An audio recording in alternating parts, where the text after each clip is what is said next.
So I saw some of your interviews, actually, speaking English, after the movie premiered in Cannes, and you seemed a little pissed. Did I embarrass myself? No, but you did seem a little angry. You seemed a little frustrated and like... Yeah.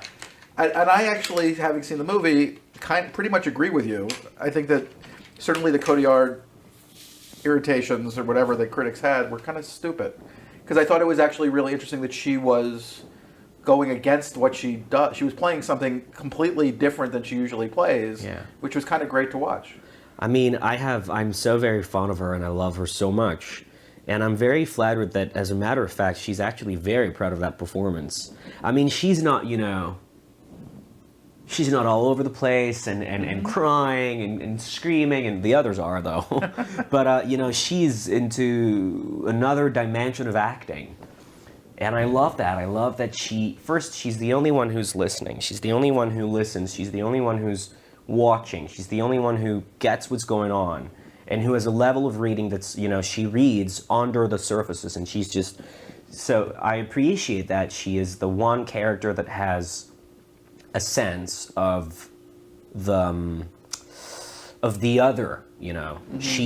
She cares, and she notices, she sees, reads through, and I love that she is, well, not effaced, but she's, not in the background, because she's very much there for mm-hmm. me, and I see everything she does, and I love everything she does in the film.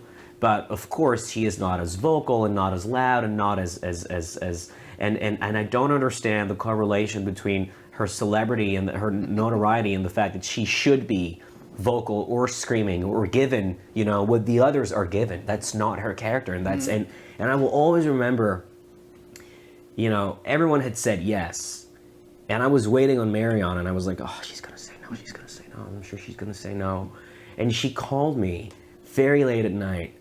And it was late for me. It was even later for her because she was in France. And so she was like, it must have been like, I don't know, 2 or 3 in the morning. And she was like, hey, it's Marion. I read your script. I think she loved it. She thought it was beautiful. And then she said exactly this.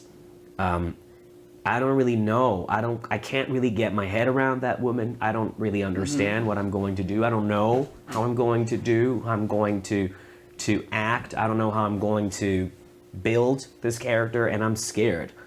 But I also think that for all those reasons, I want to do it for those reasons. Mm-hmm. And it impressed me so much because, when you're scared and when you doubt and when you don't see immediately where you're going and where you're headed, you're like, oh, that's a red flag. And she had exactly those apprehensions and those feelings, but they actually prompted her to say yes and jump into the. She knew that we would be walking through, the fire, and that and it was one of the most extraordinary experiences of my life directing an actress. It was amazing. We found each other, and I am forever grateful towards her for towards her for the open-mindedness and the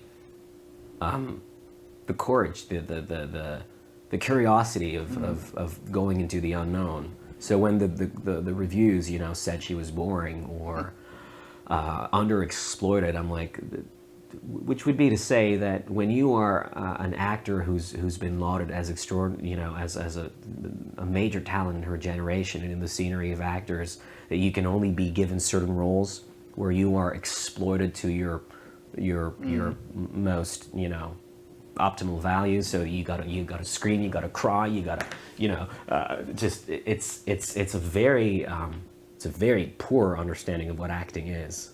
Well, she usually I think the thing is that she usually plays this extreme intelligence that's always very fierce and very focused.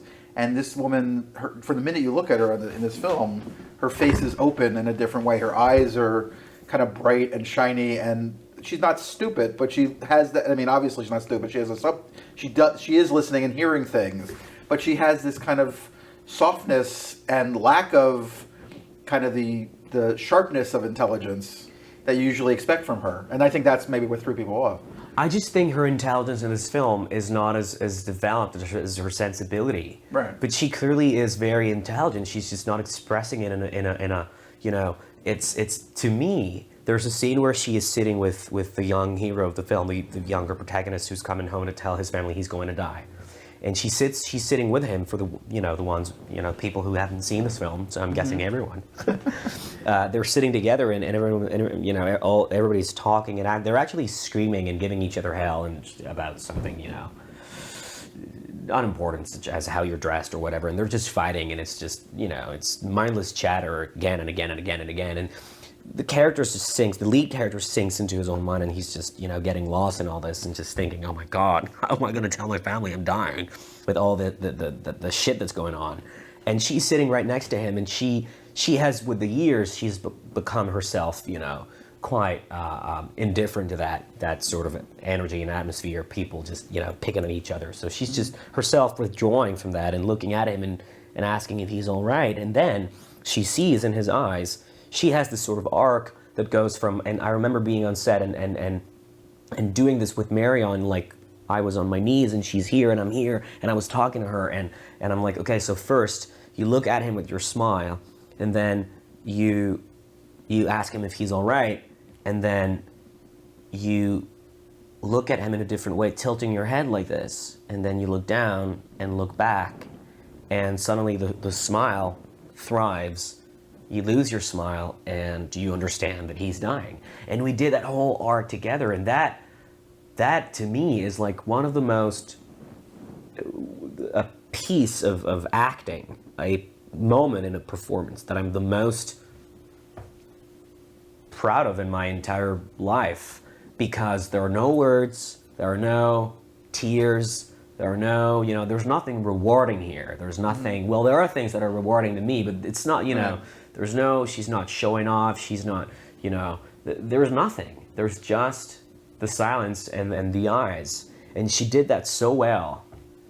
And to me, I mean, there's a lot of acting in this film, and there are a lot of screams, there are a lot of words, but none of them are as powerful, I think, as well, almost none of them are as powerful as this look she's giving him. What's interesting, because Vincent later, I'm forgetting his character name, sorry, but he talks about you forgot it too. that he, people who are quiet are not necessarily listening. Yeah. And in some ways he is, in some ways he isn't. And she is a completely different emotional embodiment of that same reality.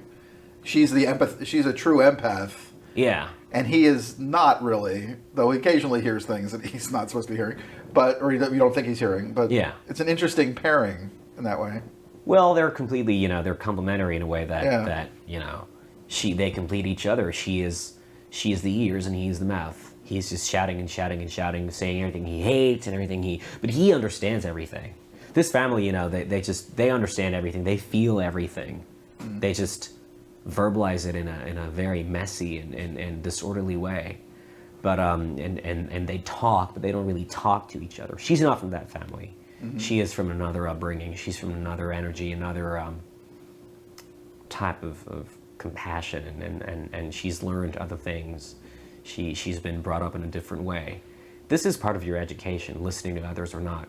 It really is. Mm-hmm. And I loved that there would be a stranger in there to sort of create a sense of balance